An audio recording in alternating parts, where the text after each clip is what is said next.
game. They've got a great drainage system put in recently, but you would think there's going to be an impact. I mean, obviously, whoever protects the ball is going to have a huge advantage tonight. Pitt won the toss, elected to defer, and we're underway, and there's our first muff. Joe Reed on the return for the Cavaliers. Comes across the 20-yard line, and the ball appears to be loose. Well, how about that? Right on cue. Pitt saying they have recovered. No signal yet.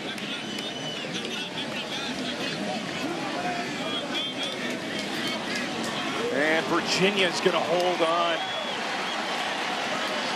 Now there's our early impact.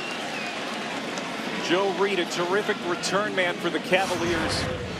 Coughed it up once, got it back, and then nearly coughed it up again. I mean, the big thing for all the ball carriers tonight is we always hear running backs cover it up, cross-cover in traffic. No matter if you're in traffic or not tonight, you've got to cross-cover that ball with both arms. Now we get our first look at Bryce Perkins. He's going to start out of the gun here. Queen Creek, Arizona native. And he's terrific on his feet. He just gets hammered at the 25-yard line. What a hit. And Bryce Perkins shakes it off. Gets to his feet. DeMar Hamlin, the free safety, their best safety, came in and leveled Perkins, who over the last 8 games has expedited Bronco Mendenhall's rebuilding process with his ability to run. Yeah, and they told us a lot about him yesterday, pointing to how impactful he's been. Secondary plays that he's made for this team. He's the backbone of their offense. Now it's just coming down in sheets. They will run it across the 30. That's Jordan Ellis, their senior running back. And let's take a look at the impact players here tonight. For Virginia's offense, Olamide Zaccheaus is a guy that Pitt's going to blitz you a lot. You're going to have the ball in your hands in space, make a ton of plays with it, and then Evan Butts, a tight end, they move you around so much, utilizing formations, be impactful for them. Pittsburgh defense, Idowu and Zeiss have great eye discipline. Well, Lamont Atkins is the man down for Virginia after they picked up that first down. We'll check on Atkins when we come back. The rain lightening up a little bit while we were away at commercial. Good news for number 25, Lamont Atkins. He was able to come out the field under his own power, went to the medical tent momentarily. But now Virginia continues its opening series. First down and 10 from the 32. You can see the puddles now starting to form at the center of the field. And we're going to get a flag and a full start. False start. Offense, number 71. 5-yard penalty. First down. Now, it hasn't been a sharp start to this football game, and, you know, the conditions certainly have played a factor in that. Well, big thing is both teams have to handle another variable. All this weather, and then we have an injury timeout. You look towards your leaders. Who can settle us back in, get us back on track for our game plan, and kind of restart the game? Virginia averaging 4 penalties per game, 3rd fewest in the ACC. They've got their first of the night. Now here's Bryce Perkins sprinting out to the right. Tough footing, and then he's wrapped up by Rashad Weaver, the defensive end. Pitt's leader in tackles for loss. He's got 8.5 of those on the season now. A really aware play by Weaver. They try to block him with a back. He's just able to shed it. And he knows Bryce Perkins, especially in this weather, is going to be a primary ball carrier for Virginia's offense. Well, it's a blitz-heavy defense, as you talked about, Giordano. So now you've got 2nd and 21. We'll see what they do here. That's Bryce Perkins and company. Olamide Zaccheaus went in motion. They're going to run it straight ahead, maybe a couple of yards for Jordan Ellis. And now it's 3rd down and long as Amir Watts, the defensive tackle, made that stop. A big thing for really both these offenses tonight, now that the weather is going to come into play so much, is it is going to change your game plan. And so now, even as a 3rd and 20, you have to be ultra conservative. This may even take away screens because it's very difficult to throw the ball with all the water. Yeah, they're just probably thinking now about a safe run and changing field position with a punt. Bobbled again. It will be Perkins going to the air, and he goes to Dubois. Dubois Hydroplaning to the 45-yard line. That's a first down for the Cavaliers.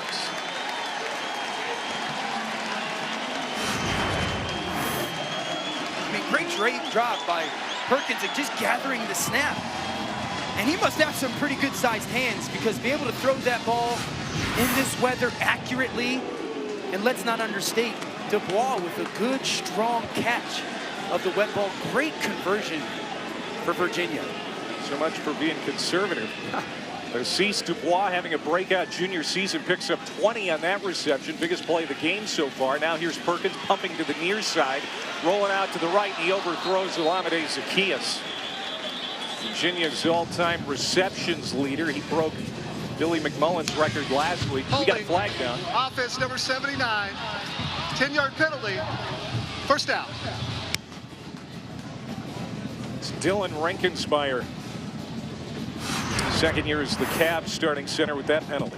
He's been their most consistent player all year for them, but I'll go back to the field. I mean, there's going to be some stuff that you're going to lose some of your footing as an offensive lineman because of this rain. He just grabs a little bit inside on Reynolds. Official able to see it. Now first down and 20 for Virginia. Tanner Cowley, the tight end, will line up on the right side of the formation. Atkins back on the field, goes in motion, and we've got another flag. False start. Offense number 77. 5-yard penalty. First down. Gentlemen, the drainage system was redone within the last couple of years, so there's really not a ton of standing water in regards to how much it actually rained. But you watch here, these guys just can't get their footing down, and a guy like Bryce Perkins, who likes to use a real sharp plant cut, that's not going to happen right now in this first quarter. And the balls, I touched a bunch of them, they're obviously super, super slippery. Just a challenge tonight for the skill position guys for sure. All right, play action. Perkins going to load it up, throw it deep right side. And contact in the secondary. No penalty flag this time intended for Joe Reed. But how about Felipe Motley, the cornerback? Pretty good coverage on that play for Pitt. Motley's in great coverage. He's by himself on an island, man-to-man, and just finds the ball and gets his hand right in between Reed's arms to go up and make that catch. We're going to see this tonight. Both teams are going to be aggressive on defense, and they're going to force what quarterback is going to be able to hit some shots downfield. Great play by Motley for Pitt. So Virginia's been forced to pass it to maybe a little bit more here early on than they would otherwise want to because of the long down situations. And now on second down and a ton, they're incomplete to Tavares Kelly. Bryce Perkins, never been fond of that dual threat label, because he thinks, it minimizes his arm talent. Fact is, he's been really good at both, running and passing. They call it a quarterback, where they don't minimize it to just a dual threat. He's just a physical guy, plays as a linebacker from the quarterback spot, can throw, can pass, can break tackles, and can run, do it all. And another huge challenge, third down and long for this offense. They've been really good on third down this year. 48%, second in the conference. Jordan Ellis will pick up a couple. And Virginia is going to come off the field. They're going to have to punt. Dwayne Hendricks, the defensive end, made that tackle. Jones also in there for Pitt. So Lester Coleman, the senior punter who's been absolutely terrific this year, comes on. This is not an easy situation for the punter or the snapper, Joe Spaziani. That name sounds familiar. It should. His dad is Frank Spaziani, current defensive coordinator at New Mexico State. Rafael Araujo Lopes watches this one bounce inside the 20. Great punt for Lester Coleman, the Martinsville, Virginia native. That's how you flip the field. Great job of catching the ball. Great punt. Pitt starts strong on defense. Let's see what their O can do. Virginia has become a tradition. It goes back to 1987. A lot of fun here on Wednesday night. There's Kenny Pickett, sophomore from New Jersey, 20-year-old. That has to do a ton in this offense, but he has surprised people throughout the year, including last week. He won the game with a 2-minute drive to beat Duke. Yeah, great throw right at the end. And the biggest thing is he's really impressed people with some of his athleticism, being able to scramble and make a good amount of plays. Quadri Olison in the backfield. We get a false start. How about Alex False Buchser? start. Offense, number 78. 5-yard penalty. First down. The leader of that Pitt O-line. Look at that. He just took his aggression out before the snap. All right, both O-lines. Let's settle in a little bit. You know, offensive linemen love rain games. They know that they're going to have a better understanding of where they're going. The defensive line doesn't, so we can see a little bit of excitement for those O-linemen right now because of this rain. Fourth penalty of the game already.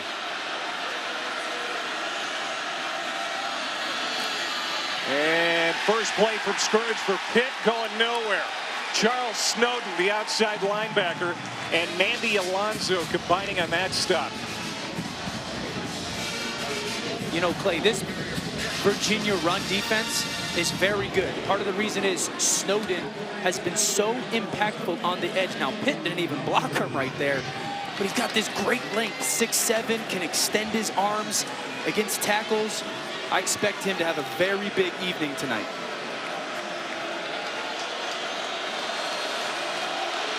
So second down at 16 for Pickett. Fake the toss to Olison, rolling out. Pickett will dump it off short. And this is here on Matthews. Good run after the catch. He's to the 40 and down to the 42. Aaron Matthews, the junior receiver, who had a really good game at Notre Dame with a big play here of 31 yards. Yeah, Pitt cuts down their formation to a bunch of tight splits, fake toss, a bootlegging to get Matthews coming across the line of scrimmage and the ball. And that's going to have to be a big part of what they do tonight. Some run game, some play action, easy throws for Kenny Pickett. Keep this offense moving forward. Passing offense ranks 13th in the ACC, 146 yards per game. That's not what they do. It's certainly the run game, but that's a big play. And now Pickett on the jet sweep to Malik Carter. Carter is cut down in the backfield. Malik Carter, the true freshman who came out of nowhere last week to have a big day for Pitt, but on this play, Virginia was ready as we take a look at the impact player. Yeah, for Pitt's offense, I'm going to throw you a fullback out there, George Aston. They move him around a ton, shifts, motions, formations. A lot of their runs are going to start his way. French, you're going to get the ball in space a ton. This is a very sound Virginia defense. Be efficient. And then Chris Peace and Snowden, the two outside linebackers, a blend of pass, drop, rush. Both got to be great tonight for Virginia. Olison lining up as a receiver to the top of your screen, coming down the middle of the field. Incomplete as Pickett's pass.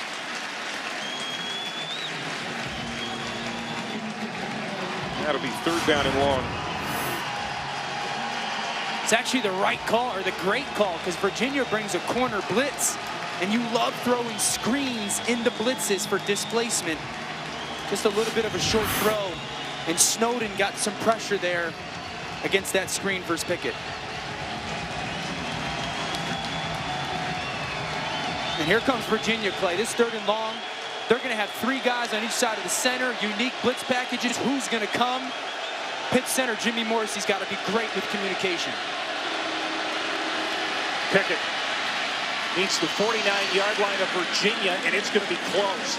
Catch made by Taysir Mack, the Indiana transfer, and it's going to depend on the spot whether Pitt's able to keep the drive alive. Well, it starts with the center communicating who they're going to block. And then Olison stepping up, picking up the blitzer. Kenny Pickett standing strong against the pressure. And how about the young quarterback? Starting off with a big third down conversion against Virginia's pressure. Excuse me, now into fourth and short, giving this Pitt offense an opportunity to go for it. Yeah, they're tackled by Tim Harris, the cornerback. Stopping Mack just short. And I think Pitt's going to call a timeout. John Watson, the offensive coordinator. First charge timeout of the half. To talk about the next move here. A 4th and 1 coming up for Pitt on the take on number 5 Michigan at 3:45. Then it's number 4 Notre Dame and Northwestern at 7:15 Eastern. Well, what should Pitt do here, Dano? It's 4th down and 1 at midfield. I'd punt the ball. Virginia's fantastic in short yardage and 4th down situations, and understand the weather. Well, they decide to run it with Kenny Pickett straight ahead on the quarterback keeper, and they've got the 1st down. So Pat Narduzzi decides not to play the field position game. He goes for it on 4th down and 1 and gets it. It's kind of why he fits Pitt. You know, tough-nosed. Run right behind their really good center, Jimmy Morrissey. He gets great push. Kenny Pickett follows. And give Pat Narduzzi credit, goes for it, and his team answers the bell. You know, probably helped, too, that the rain has died off considerably from about 15 minutes ago when Virginia had the ball for the first time. That probably factored into the decision. And this field is draining very well, as Clark talked about in his report. This is Malik Carter on that jet sweep. Boy, Carter is an interesting story, Dano. The true freshman. It came out of nowhere last week. Well, the secret is out now. He was wearing number 19 last week. He's an 83 tonight. But he was on the scout team a week ago. Yeah, a little trickery, right, with the number. It's an example of how the redshirt rule comes into play, because Malik Carter's a true freshman who they can utilize in some games. 4 games they can play him in and not burn his red shirt. So Pitt taking advantage of it, and he's a special athlete. Defensive back by Trey. Using him a lot on offense. And now here's Darrin Hall getting his first carry, and it's a good one. Inside the 20. Goodbye. Touchdown, Darrin Hall. The senior from Youngstown, Ohio, with a burst to the end zone. 41 yards. And Pitt makes that 4th down decision pay off. They're on the board first. You know, their coach trusts them. We're going for it on 4th down. They get it. They get into their big power formation. Run behind their fullback. Huge touchdown for Pitt to jump up early in the rain game right now against Virginia. Now here comes Alex Kessman on for the extra point. Nothing will be routine in the special teams game here tonight. And Virginia may have been offside. They bring it back to the 33-yard line, but it sure looked like Virginia was in the neutral zone before that snap. Juan Thornhill, number 21 for Virginia, blocked it. But yeah, this is coming back.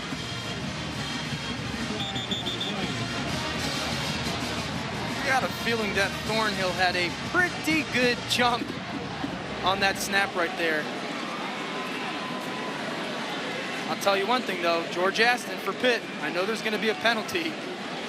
He's the guy who chases down Harris for Virginia.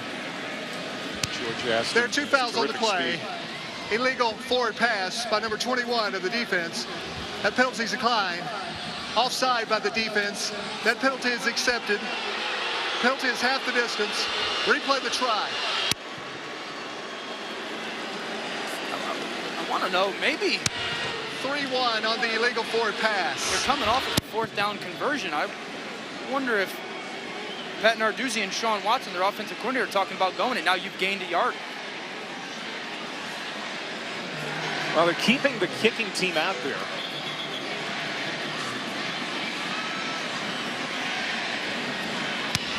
And Alex Kessman has been very good. The try will be retried.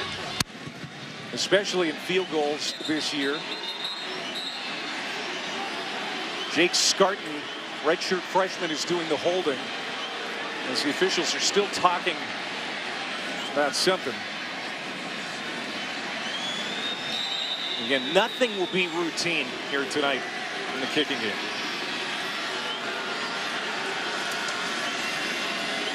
Cal Adamitis, sophomore from Pittsburgh, on the snap. They got it down, kick is up, and it is good, and it is 7-0 Pitt. 8 plays, 84 yards, and it's Hall bursting for 41 yards and a touchdown. Panthers drawing first blood here in Charlottesville. These Panthers probably better And the record indicates Virginia's their 5th opponent, currently ranked in the college football playoff top 25.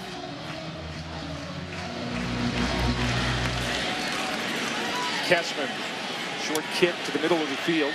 From the 5, it's Joe Reed. Dangerous return man. And he gets across the 40 to the 42-yard line. And another marker down on the field. A lot of penalties here so far.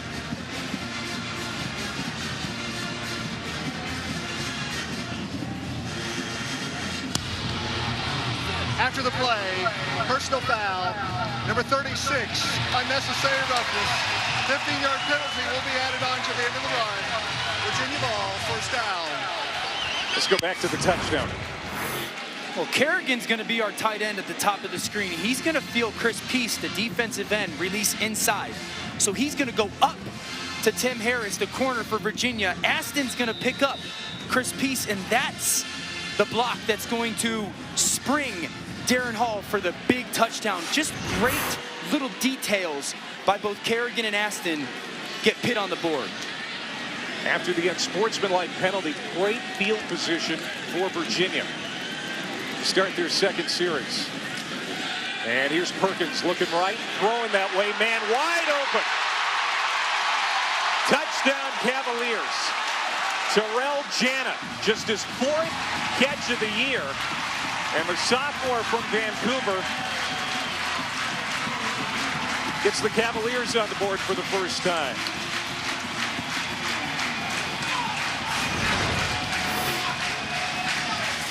Yeah, we see the top of the screen where Jan is, but this is what happens when you have a great player like Zacchaeus. Dane Jackson pays attention to him in the slot. Great job by Perkins seeing it. Big touchdown for Virginia to answer. Brian Delaney with the extra point.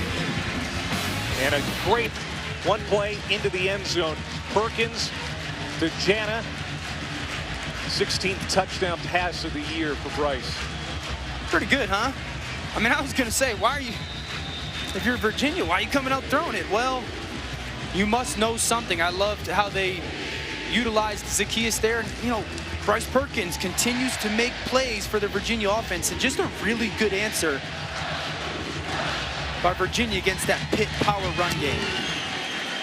And Delaney with the kick to Maurice French. He'll take it from the 1-yard line. One of the top return men in the country, Maurice French for Pitt. And he stopped short of the 30. And we've got more laundry on the field.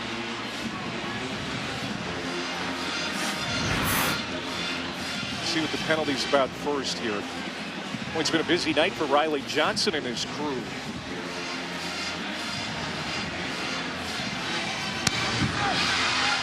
After the play, personal foul, number 25, kicking team, unnecessary roughness. 15-yard penalty added to the end of the run. First down. Already the 7th penalty combined for these two here tonight. To this touchdown, Zacchaeus, who's the all-time reception leader at Virginia, is in the slot. Dane Jackson, the corner, too much eyes on him, biting up. The safety doesn't have time to get over the top. And Bryce Perkins sees Jana streaking down the sideline. So you can use your players like that to get defenders' attentions. Great design by Virginia, execution by Perkins.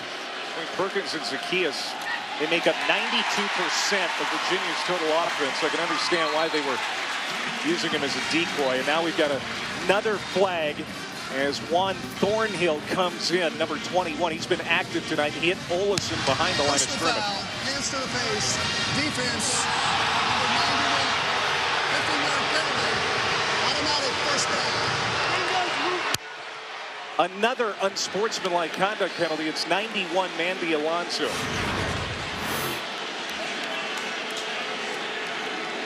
Yeah, that's hands to the face. I mean, he's right up under Jimmy Morrissey's face mask, and he finishes it. Both teams, settle down. Let's get some veteran leadership. This is a huge game for both of us. Let's play. Who can make the most plays, not the most silly penalties. I want to see some great veteran leadership by both teams. The Virginia defensive front has been solid They don't have a lot of depth up there, but Alonso, with that unsportsmanlike penalty, gives Pitt great field position inside the 40. Joey Blunt with a nice tackle. Bring up 2nd down and 9. Joey Blunt, just a sophomore. Reminds some of Quinn Blanning, who was here up until last year, the Cavaliers' all-time leading tackler. The linebackers in secondary for this unit have been terrific this season. I mean, the secondary's played a ton of snaps together, very smart. The linebackers run great. And I've watched a lot of tape on Pitt. Olison doesn't get tackled to the open field by safeties much. Great play by Blunt. 2nd down, we'll call it 8. Pickett. Quick release. And the pass is caught by Will Bragg, the tight end. Grad transfer from Arkansas. Immediately wrapped up by Thornhill. It'll be 3rd down and 5. And this Virginia defense on 3rd down. It's been pretty good this year. Yeah, they just have such a great blitz package, and they present things that look the same. 3 really guys on each side of the center. They could bring an overload one side, 1 guy off each edge. So it stresses everybody on your offense to communicate, figure out who the blitzer is, and then execute it.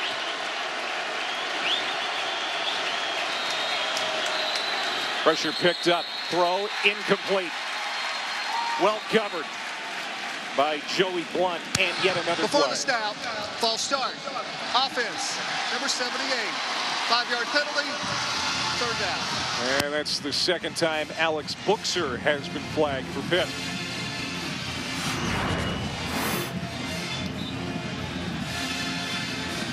Now they fire both inside linebackers at this Pitt offensive line, and Buchser just a flinch because he knows the pressure's coming. He knows this is what Virginia wants to do. So now you extend it to 3rd and 10. I expect to see more pressure from Virginia. Kenny Pickett, have an answer to get the ball out of your hands and get a completion. Pickett rushed, dumped at the 46-yard line. First sack of the night for the Virginia defense.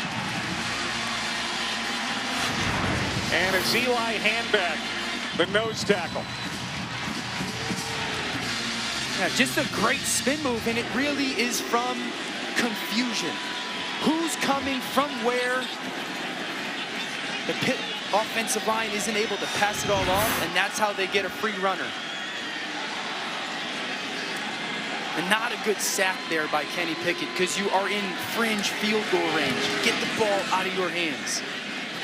Chuck Davis back to return. How about that punt from Christodoulou?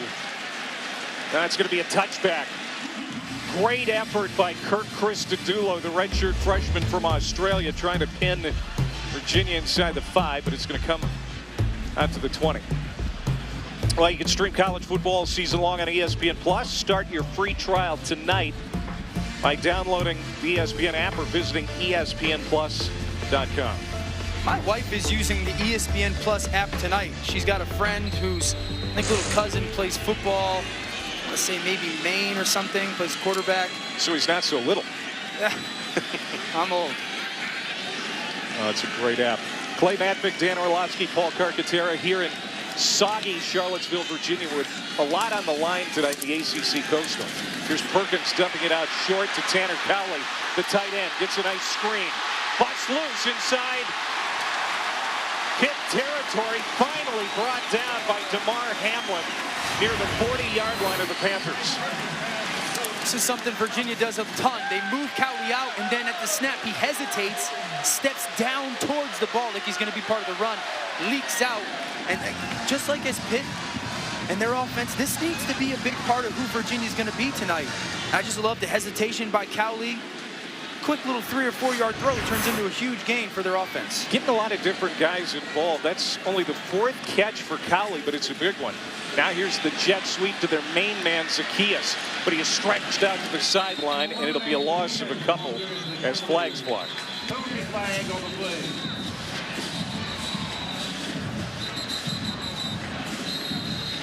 Man, they got to get these penalties under control.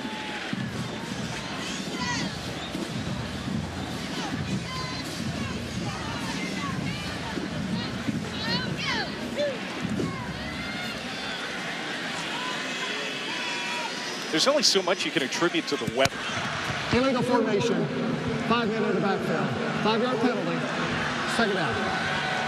Clay, you mentioned earlier Bryce Perkins doesn't like the tag of being a dual threat quarterback. Well, he told me yesterday, and let me tell you, he's a wonderful, wonderful kid, well-spoken, and broke down his position as a quarterback. He said in high school in Arizona, everyone thought he was dual threat. He worked every single summer with quarterback coaches, breaking down film, looking at his flaws. And one thing that he really worked on the last couple of years, the deep ball. We saw it in that first touchdown for UVA. Kid can pass. Yeah, he's got a 63% completion rate coming into the game here tonight.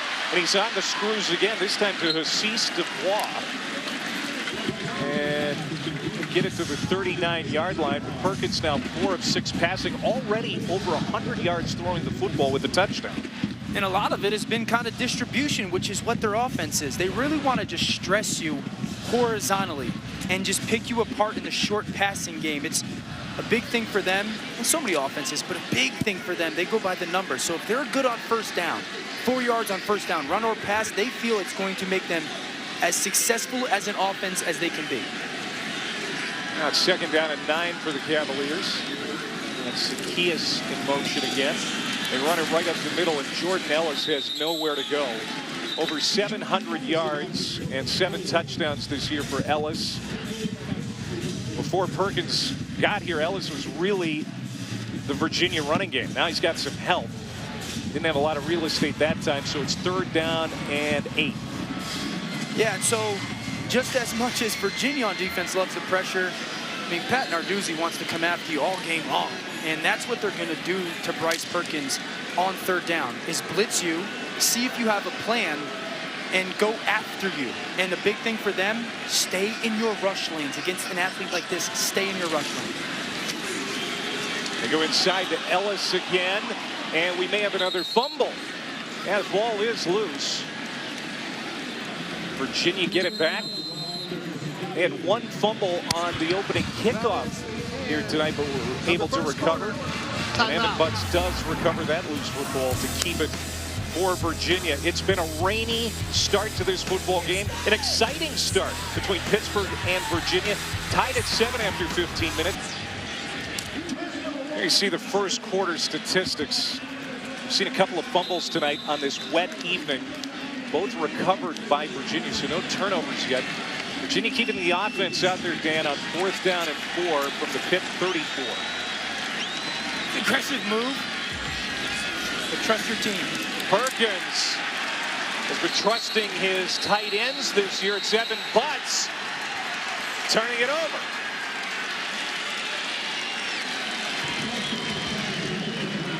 He didn't catch it. Butts didn't catch it, I don't think. It doesn't matter right? Anyway. Yeah. Yeah, I mean, if you have to see that replay, it's not going to matter. It's going to be a matter of a couple of yards. But Evan Butts looked like he was going to have enough for the first down.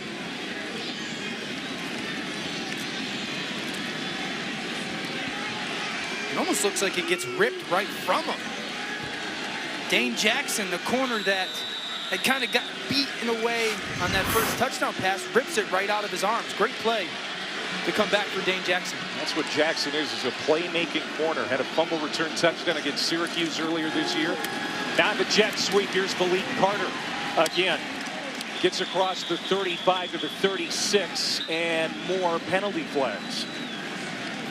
Bryce Hall on that tackle for Virginia. We'll see what this flag's about. Holding. Offense number 84. 10-yard penalty. First down. Now penalties and turnovers have been a problem for Pitt this year. They're averaging about 7 penalties per game. Only Florida State has more in the conference. And for an offense that wants to be efficient on first down, Kerrigan just loses leverage on Snowden and tries to reach to regain his block. Well, really, right now, which team is going to do the little things better? No penalties, no turnovers. Be good on first down, convert some 3rd downs, which is the case for any football game, but it's going to get magnified because of the weather. By the way, that was ruled a 3-yard completion to the tight end and then a fumble. So we have had our first turnover of the night, and Darrin Hall on that run for Pitt. He averages about 6 yards per carry. He gets 13 there. Har's a physical runner, man.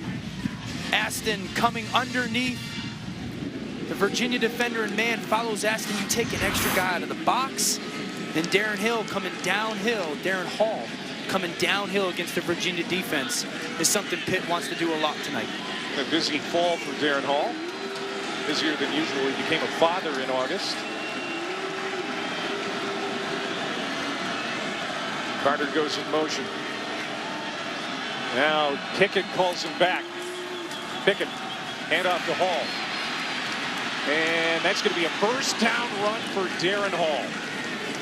Gentlemen, this is Pitt's 5th rain game, and you look at a guy like Hall in terms of just his traction and his footing. Just my observations from field level, it looks like the track in terms of the plant foot of the Pitt players advantageous compared to Virginia. I mean, obviously they played here in the rain before, and it's showing. Muck. That game, but they have played in these kind of conditions before this year. Pickett pressured to the near side, and he throws it incomplete. That was George Aston, the fullback, the intended target, a very good receiving fullback, but now I got a man slow to get up for Virginia, and that's Thornhill. He's limping around a bit. You know, back to Clay's point with the surface and cleats. As a player, when you would play in bad weather, it was always an emphasis. Go out pregame, check your cleats. If we need to put a cleat extension, you know, they've got half-inch, 3/4 inch, full inches. You'd use screw-ins instead of molded. So all those little things, what team actually went through that process and took care of that is going to reap the benefits of it. Toss, Carter, nice cut in the wet conditions, but Virginia's able to hem him in the backfield. Zane Zandier, the Pittsburgh native, product of Thomas Jefferson High School in Pittsburgh, makes the tackle for Virginia. So now 3rd down and fairly long here for Pitt. And this crowd, smaller than maybe they had hoped because of the weather, but they've been animated. And how about that Virginia sideline? Always animated. That's a big part of this program, and we'll get into that, how important it is and who can be on there and what. But as we get into this 3rd down with Virginia, they've got 5 guys across the line of scrimmage. This offensive line, every one guy is standing up. Who's going to be the blitzer? Pickett being chased by Snowden, and he is caught. Charles Snowden got him from behind. There's that 6'7" linebacker. 2nd sack for the Cavaliers tonight. I can't tell you how much I like this kid. Comes from all the way on the other side of the line. Great length in his pursuit. This kid, Snowden, is going to be a big-time football player for the next 2 years at Virginia. Some people talking around here that he's got professional football future out there for him. Krista Dulu punts it to the 11-yard line. Another good kick for the Australian. And this is Chuck Davis getting loose to the far sideline, but he's not going to go very far. Right down at the 16. Pitt and Virginia are honoring the victims of last week's Pittsburgh Tree of Life synagogue shooting. Pitt has added the phrase "Pittsburgh strong" to the helmets, and Virginia handing out "We stand with Pittsburgh" stickers before tonight's game. And tomorrow it'll be 1 week since the tragedy. We know people are still healing in Pittsburgh. It'll take a long time for that too. And we just want to know we're with you. Yeah, absolutely. Awful, tragic, awful situation. Great job by both these programs, both these schools and communities supporting.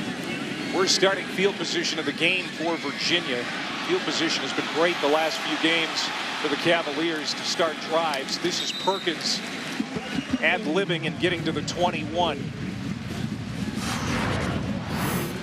Well, one of the things that makes Perkins special is he can take a play that's going to be a 5 or 6 yard loss and turn it into a 5 or 6 yard gain. I mean, that is a 10-yard change difference right there, just because Bryce Perkins is a special player. Instead of 2nd and 15, we're looking at 2nd and 5 as an offense. Great play by Perkins. By the way, the last 3 games for Virginia, they've started drives on average at their own 38. And this, and Jordan Ellis. He'll get a couple. So 3rd down and manageable for Robert Anae's offense. The offensive coordinator for the Cavaliers moving down to the field for the Miami game, and since he has done that, they have won 3 straight. I love their offense. I mean, his big thing, he doesn't want to allow the defense to crack the code. Don't be predictable. Constant formation, personnel, split change, and he keeps them ahead of what the defense can scout on them. Now on this 3rd and short, I expect them to totally utilize the run game with Bryce Perkins. 2 tight ends. Joe Reed going out into the flat. Perkins will run it himself on the draw play. He's got a 1st down to the 29-yard line. That is the dynamic that Bronco Mendenhall wanted to bring to Charlottesville. And the guy they call the quarterback of this offense gets the 1st down. Well, it goes back to some of the formations and motions that Anae likes to do to not allow that defense to crack the code. They're like a chameleon and constantly changing. And Perkins really reads that. He wanted to throw the ball to the tight end on a little stick. The defender covers the tight end. You leave space.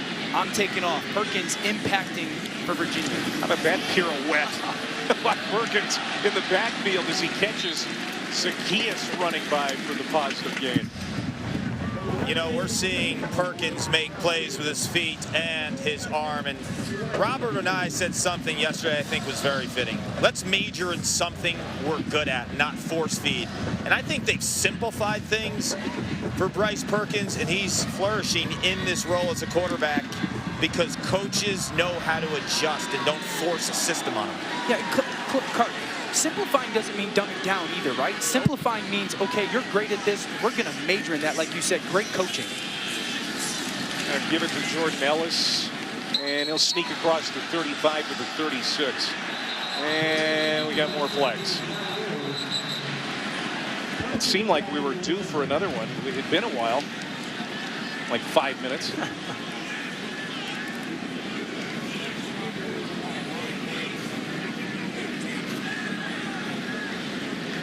That's a big deal that Clark's talking about with the simplifying of the offense. They're not. There's no foul on the play. 3rd down. Yahoo. And they're not saying that Bryce Perkins is incapable of operating stuff, but there's a system. They're morphing their system to fit him, and he's so good at some certain things. Well, let's just continue to do that stuff with this special athlete. Here again's another 3rd and short. They ran him last time. Don't be surprised if there's some type of movement or utilizing him with some zone read run game wise. So here's your 3rd down and 3. The Cavs 2 for 4 tonight on 3rd down.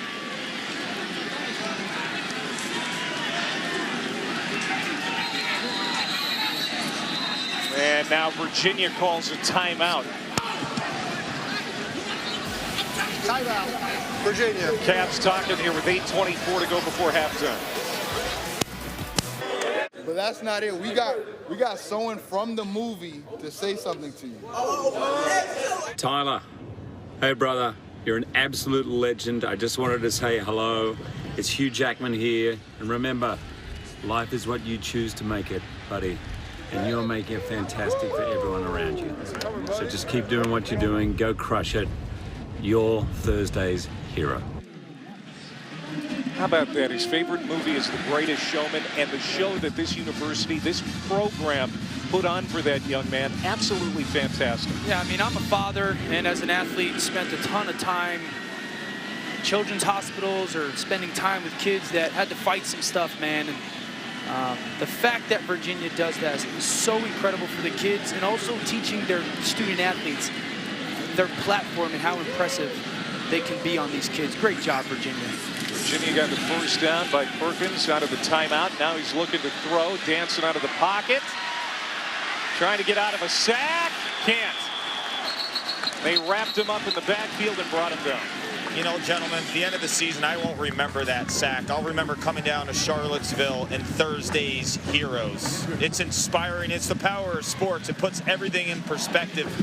Thursday's heroes, for me, captures the essence of lifting others up and what they do every Thursday with kids with medical conditions and learning disabilities. It touches our heart, Dan. We're fathers. I'm a father of a kid with special needs, and they've done it for kids with similar conditions to my son Grayson, and it's awesome. It really is. And we've seen a lot of football programs around the country do similar gestures. We were at West Virginia earlier this season. Iowa is doing a great thing with the wave to the Children's Hospital. It's just terrific that they're learning and that they're showing that there is more to just college football than the game on Friday or Saturday. No doubt. It's being a bigger, larger part of the community. Yeah, and I was a kid. I was a college kid and an athlete myself, and I wasn't even aware in that moment how impactful that time you spend with those kids is. And as I'm older, you realize, wow, what a blessing it is to share some of that time with those kids for both parties. Tip of the hat to Virginia for what they're doing. There's Perkins getting it in the hands of Tavares Kelly out to midfield. And it's going to be 4th down for the Cavaliers. That's a 13-yard pickup. But here's why that play matters. It's not a first down, no. But it's Bryce Perkins showing Pat Narduzzi and Randy Bates, the defensive coordinator for Pitt, I've got an answer for your blitz. Pitt all-out blitzed Perkins. He got the ball out of his hands for completion. And now Pitt might be a little bit hesitant to pressure next 3rd down.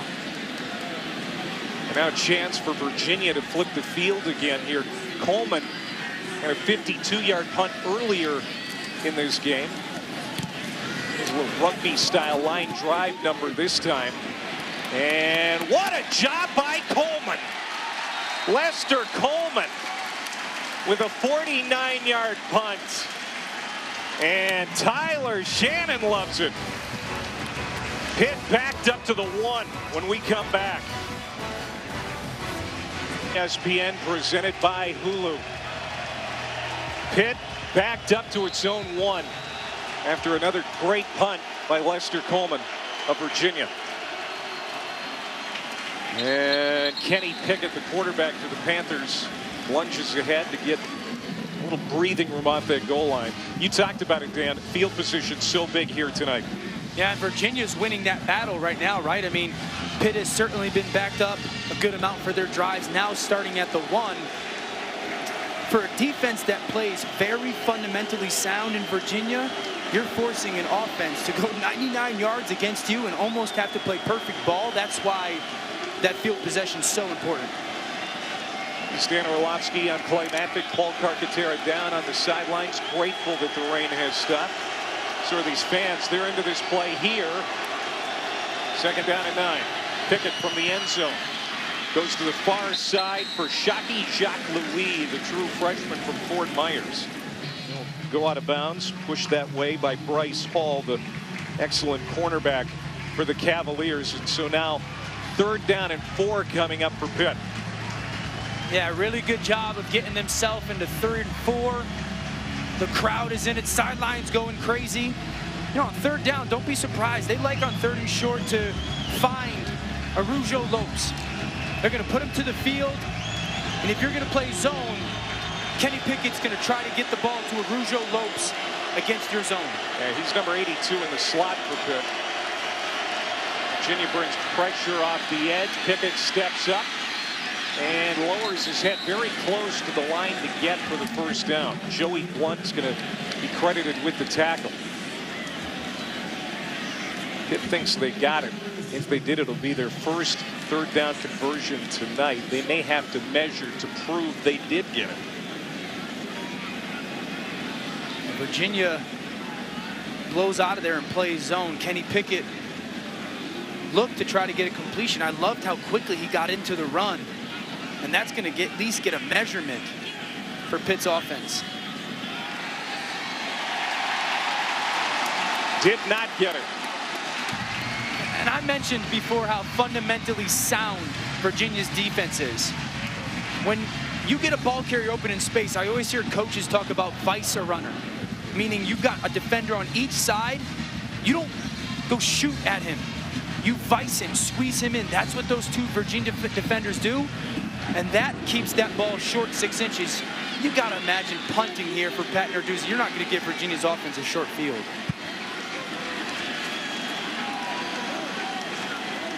I'd imagine you let the clock run down.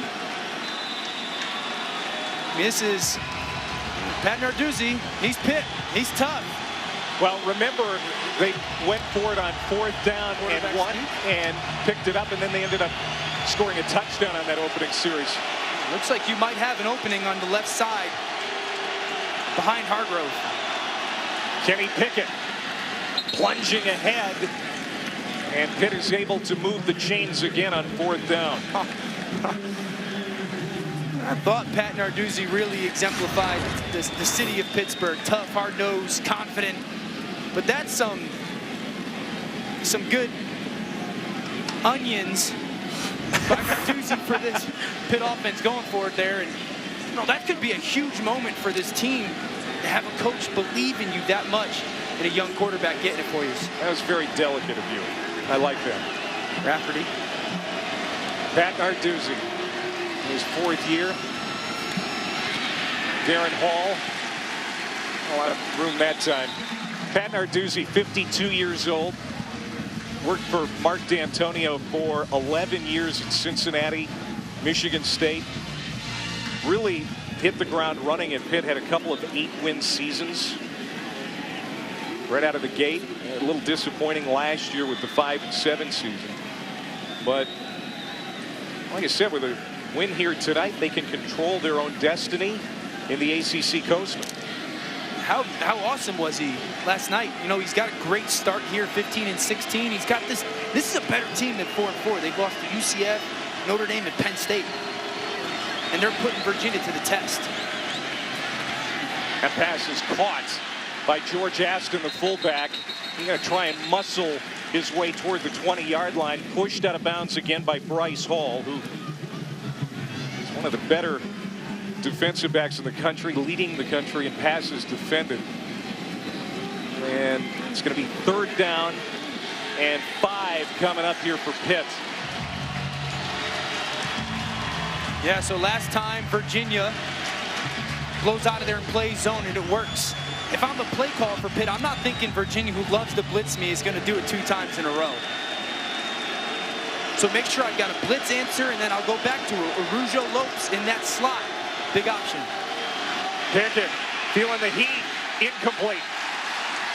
How about that Virginia defense intended for Hall? Mandy Alonso getting the pressure, knocking Pickett down to the turf. And the Panthers will have to punt. And here's where that field position comes into play again. Yeah, because even though you give up the 1st down, they're still punting inside their 20. Watch the corner at the top. Bryce Hall pressed. Got to alert the quarterback. Here comes the pressure. Alonso with a little inside pressure.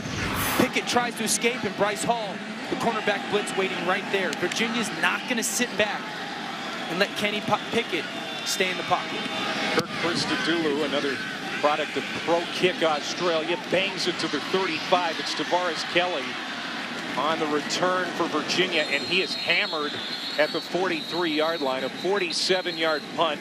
Virginia the favorite in the Pac-12. We'll talk about that and a whole lot more coming up in the half, Clay. All right, Chris, we'll see you in a little bit. Yeah, big day tomorrow, Statement Saturday. All starts with game day tomorrow in Baton Rouge. Here's Perkins on 1st down with not a lot of time on the clock, hitting Olamide Zaccheaus.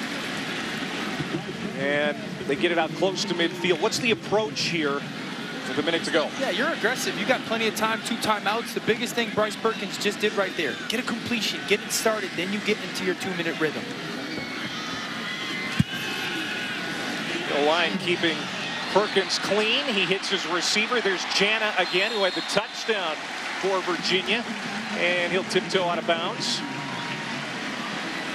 Inside the 40-yard line, Hamlin escorting him out. So now you're moving towards field goal range. Biggest thing for Bryce Perkins, no sacks, no 1-yard completions either.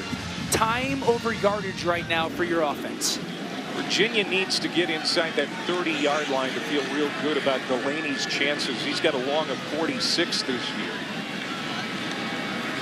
3 receivers to the field. Perkins standing tall, now pushed out. Throwing downfield, has a man caught at the 21-yard line. That was Jana.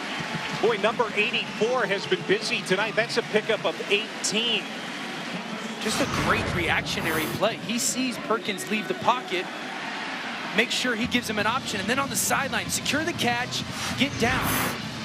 And these receivers, you have to be aware of that with a guy like Perkins, right? He's going to leave the pocket some. Good play, Jana.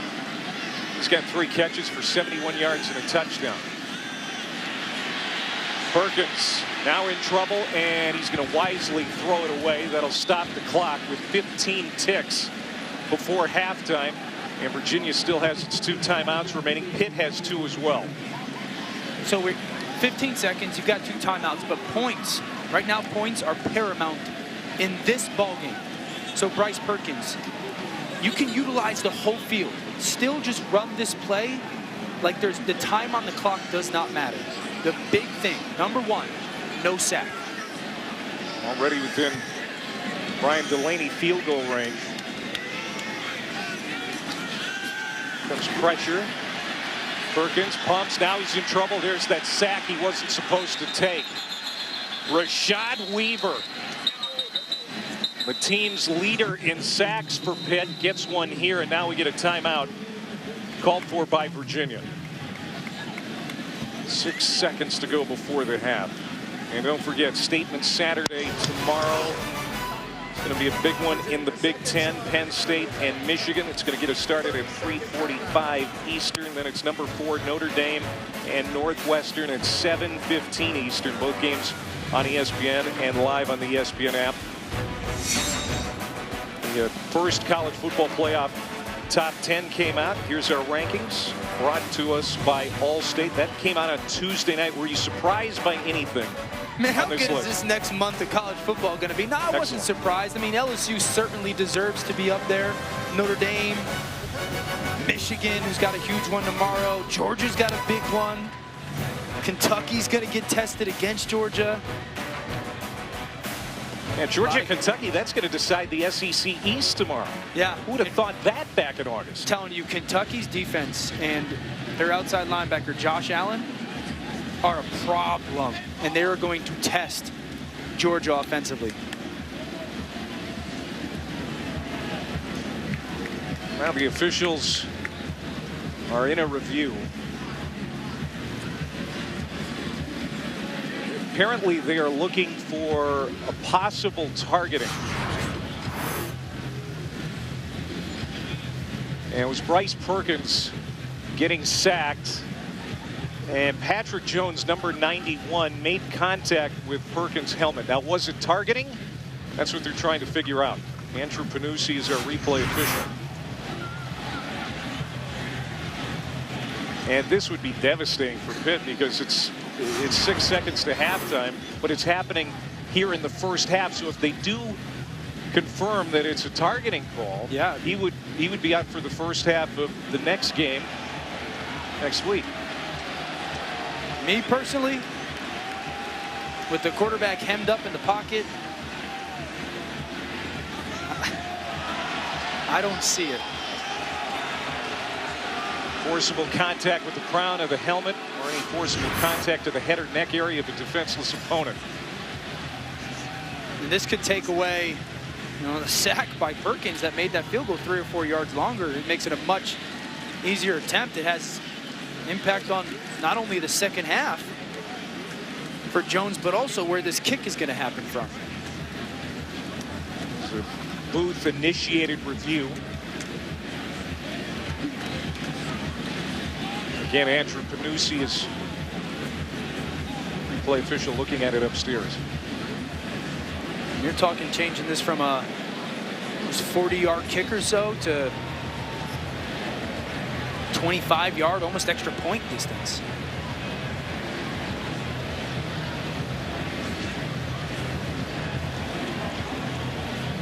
Patrick Jones is the player that is in jeopardy of being ejected from this game. Number 91, Pitt. And this is why this is a really big decision. They rotate a lot of guys. They rotate a lot of guys in and out. They lost Keyshawn Camp to an injury, who's not even playing tonight, who was a starter for them. So if they rule this a targeting, which there might be some evidence on video to do that, it's going to take one of those rotational guys for this Pitt defensive line out. And now it's going to stress everyone else. After review, there was a personal foul targeting by number 91 of the defense. The penalty is half the distance to the goal line. Automatic first down, and number 91 is disqualified. Yeah, I misspoke earlier. It is a break for Pitt. He would not be disqualified for the second game because it happened with 6 seconds to go here in the first half. Anything that happens in the first half does not carry over to the next week. But Patrick Jones is out of this game. It's going to be a targeting call. And Virginia's going to have an easier field goal attempt. And Virginia for will Brian not be Delaney. charged a timeout. This will be a 30-yard attempt. Delaney has really revived what was a lackluster kicking game for the Cavaliers. Took over the job after the bye week, and now Pitt wants to put him on ice. Timeout, Pittsburgh. That is their second charge of this half. Delaney was really good in that upset of Miami, went 3 for 3 in that game. Well, Sports Center tonight after the Timberwolves Warriors with Linda and Max. They're going to have a full recap from the Oracle. Plus, Derrick Rose talks about his emotional 50-point game for Minnesota. And hear from Tom Brady ahead of his showdown with Aaron Rodgers in the Packers Sports Center. 1 a.m. Eastern on ESPN and the ESPN app. So a chance here for Virginia to take the lead. Look at the emotion from Patrick Jones, ejected from this game for targeting. Tough call, right? And that lunge at the end is what really gets you. That lunge, that final 6 inches is what got Jones. And now Narduzzi using his last timeout to further make Brian Delaney think about this kick. Listen, this is right now a 7-7 game with first place on the line. I don't mind Pat Narduzzi. Use them all. You can't take him into halftime. 3 points is going to be huge for this game. So we don't know what impact that could have on the field goal. So I love it. Make Virginia make the kick with some pressure, thinking about it. There's no point in keeping that timeout in your pocket. Number 25, Virginia, ranked for the first time in 7 years. Trying to take the lead here just before halftime. Delaney's kick. And like I said, nothing easy tonight or routine in the kicking game, but he makes that one look routine. Bangs it through from 30 yards. And Virginia leads it 10-7 as the first half comes to an end. Big drive by Bryce Perkins and this Virginia offense at the end of half. Execution going into halftime gives them the lead. Well, now the officials have stopped the players from heading into the locker room. They're going to send them back to the sideline. There might be some time left here. Let's see how much.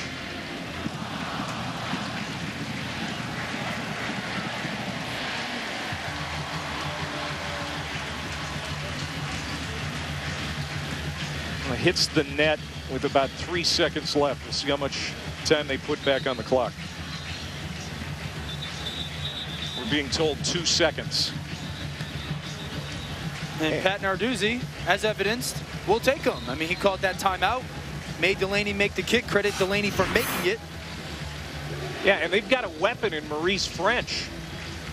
You got to the imagine best that, return men in the country. And you got to imagine that Virginia will squib kick this or something.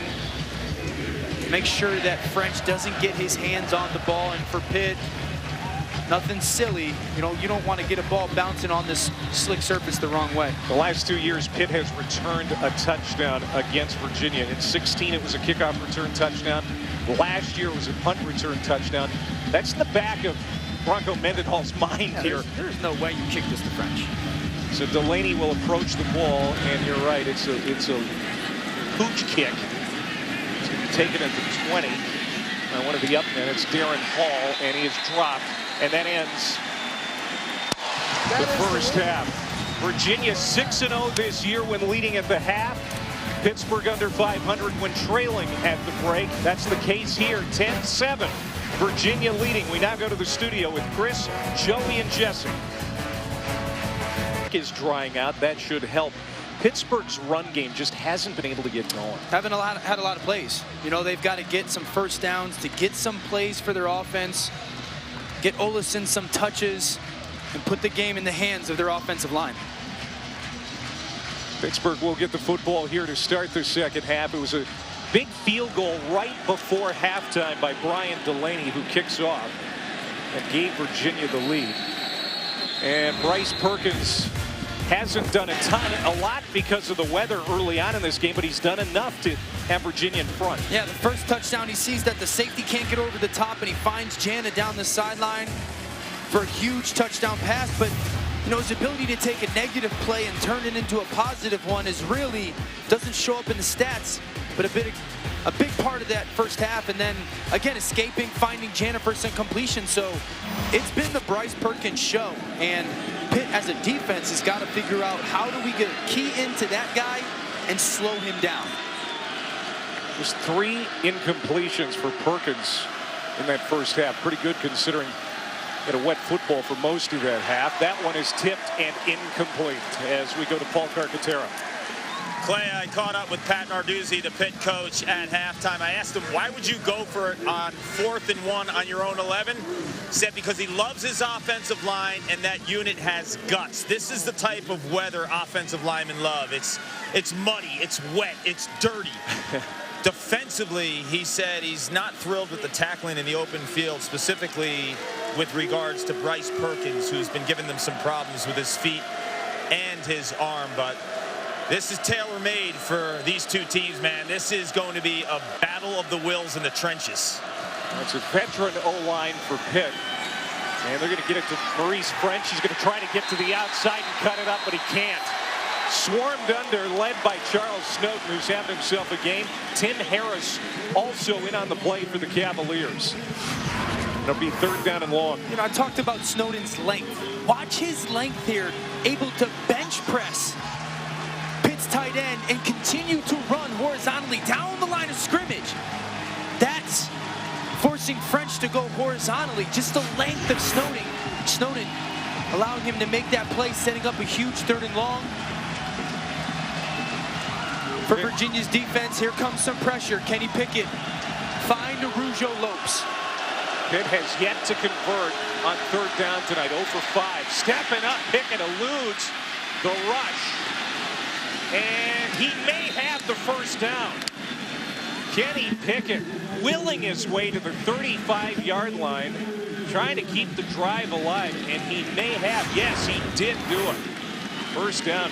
And really, Pickett getting through his progression quickly, realizing the defense fell back, and then that one cut and finishing on block. What a great play by the young quarterback for Pitt on a huge start to this second half. He's got good feet. Team's 3rd leading rusher coming into the night. Had a pretty 30-yard touchdown run last week in that win over Duke. He moves the sticks here. Pick it away from center. He's going to give it to Darrin Hall, and he's cut down in the backfield. It's going to be a loss of a yard. We have our first penalty of the second half. We had 12 in the first half. They also have a man down. Offense number 2. 10-yard penalty. First down. A penalty on Maurice French. And we've got an injured Cavalier.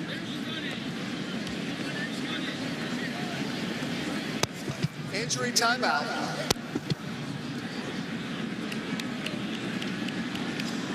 Catch of him on our campus that was founded by the 3rd president, Thomas Jefferson. Not a good look for Virginia's Mandy Alonso, limping to the sideline, the defensive end. He plays almost every snap, so that's a big loss for the Cavaliers. First down at 20 after the penalty against the Panthers. It's Darrin Hall. He'll get a handful back. Joey Blunt on the tackle. And Pittsburgh has been outscored 144-85 in the second half this season. Manny Alonso putting no pressure on his left leg. I'll give you an update once I get the news. And they're also down Juan Thornhill. We haven't seen him in the second half as he left with an injury in the second quarter. 2 men down for Virginia. Yeah, they're nicked up right now. Thanks, Paul. Here's Pickett. We're going to throw, and it's in and out of the hands of Shockey Jacques-Louis. Incomplete. 3rd down and long. It's a good read by... Oh, across your face. Catch it out in front of your eyes. And now you get the 3rd and long for Pitt's offense. You know, we've seen a bunch of blitzes out of the Virginia defense. I'd expect another one, and to force Kenny Pickett to throw it short, rally and make a tackle. This will be their 30th play of the night for the Panthers. They've got 135 yards of offense, 1 3rd down conversion. Pickett chased by Snowden, and he is caught from behind for the 2nd time in this game by the 6'7" outside linebacker. Great wheels by Snowden. Not mentioned his physical attributes, but how about the effort that Snowden is playing tonight with? Blitzes inside, gets away from it, and tracks Kenny Pickett down for another huge play by Snowden in the Virginia defense. Pickett's been hearing his footsteps all night. And this is the 4th punt for Christodoulou. Tavares Kelly from the 25. Ducks under and gets across the 30 to the 31. 4th straight punt for Pitt after their opening drive resulted in a touch. 5 touchdowns on the year. He has not been intercepted as of yet. You think LSU can make him uncomfortable? LeBron? Well, that's going to be calling him LeBron. The LeBron of college football, according to Orlovsky. There's Olamide Zaccheaus, and he can't hang on, so it's an incomplete 2nd down. So what does LSU have to do to rattle Tua's cage and get a win? Yeah, I mean, certainly, you know, I would take Greedy Williams, and I would put him on Jerry Jeudy all game long. And then, really, it's flip side. You are the #1 run team. LSU is in the SEC conference. Run the ball, win time of possession. Last year, Bama got beat by Auburn when they got dominated by time of possession. And LSU's 2nd in the conference doing that. And get aggressive on 4th down. Maybe go for it. That's going to be a great one tomorrow night in the SEC West. Zaccheaus believes he has not been tackled down to the ground. He stays on his feet and goes to the end zone, but they're going to call him back. Olamide Zaccheaus, good for him for not giving up on the play, but it looks like he was indeed down according to the officials. Shani Dowu made the tackle, and now the crowd is getting a look at it on the Jumbotron, and you will too at home now. His rear end was down, man. Yeah, I mean, it's certainly not obvious that he doesn't touch the ground. It looks like as he rolls over, Idowu at the backside, lower back, touchdown. That 2nd angle on the replay, that's the one that the crowd here at Scott Stadium saw. and I agree with him. It did. Yeah, sure. It was deceiving. It looked like he wasn't brought all the way down to the turf. And I think they're going to look at it upstairs to make sure. But the first replay was Timeout, Virginia. A cinch. First charge of the 2nd half. But they're going to do their due diligence and have a review here in Charlottesville and Pittsburgh. So both Virginia and Pitt, Virginia Tech control their own destiny in this division. So they did take a look at it again, but we showed you that he was down. Anyway, the officials blew the whistle, so the play was dead. So it's 3rd down and about 5. Perkins escapes the pocket, and he is going to be hit at the 40. Great effort after the contact to get the 1st down. Bryce Perkins, as he has been all year, has been good on his feet tonight. I mean, really watch how he hangs in the pocket and doesn't leave. You know, just finds his lane and then escapes on the edge. And then strong enough, that thoraback, strong enough to watch the block by Reed to just get that extra yard or 2. That's these receivers will play hard for this quarterback, knowing how special of a talent he is. Joe Reed, he grew up in rural Charlotte County, Virginia, hunting, fishing, frog gigging. He's a hard-working guy. Guys love him on this team as Jordan Ellis carries ahead for a gain of a handful. The one thing I will say about that play, Virginia was charged a timeout because they asked for the review. So that could come back to factor in this game because it may be tight at the end. Yeah, I mean, we're looking at what's going to come down to a one-possession game near the end. So that could come back to haunt you as an offense. You know, when we're looking at Virginia's offense right now, they've got to get Zaccheaus some touches. He's only got 1 touch right now in the pass game so far. Want to see him get him the ball a little bit out in space. 92% of the offense has run through Perkins and Zaccheaus coming into the night. Now we get a false start on Virginia. False start. Offense number 54. 5-yard penalty. 2nd down. Bryce Perkins has a very athletic family. His uncle Don played for the Cowboys in the 60s. His dad Bruce played running back at Arizona State. And brother Paul is a running back at UCLA, now on injured reserve with the Giants. Special family of athletes, and we're so lucky as college football fans that Bryce Perkins found a home and we get to watch him play. 2nd down and a dozen. Lob, Chris Sharp, and nearly intercepted. 3rd down. Guys, pump the brakes, too, on that family tree. Don't forget Mama Bear. I spent some time with Bryce yesterday, and he told me she's his biggest influence. She actually breaks down his films and really critical of his passing errors anytime he's not making the right reads, and he said she's the best. Did your mom do that for you? You know what she's looking at? I mean, just you know the play and the progression and whatnot. I mean, geez, Ma. Yeah, he didn't run a lot at Arizona Western last year, but he didn't need to. We have seen him run well tonight. We've seen him throw pretty well here tonight as well. But now he's got a 3rd down and a dozen. Throw over the middle. There is Reed. He makes, and he bobbled it and dropped it. Incomplete. 4th down, and Virginia will have to punt. And there's a guy, Dennis Briggs, who is a leader at safety for Pitt. They showed a bunch of pressure up in the line of scrimmage. Briggs able to come downhill and just affect Joe Reed enough to force that pass breakup. Good job by Pitt getting off the field. How good has Lester Coleman been tonight? Another one inside the 20. And Pitt will have it at the 16 when we come back. 10-7 Cavs. A charter member going back to 1953. Pat Narduzzi's team has been outscored handily in the 2nd half.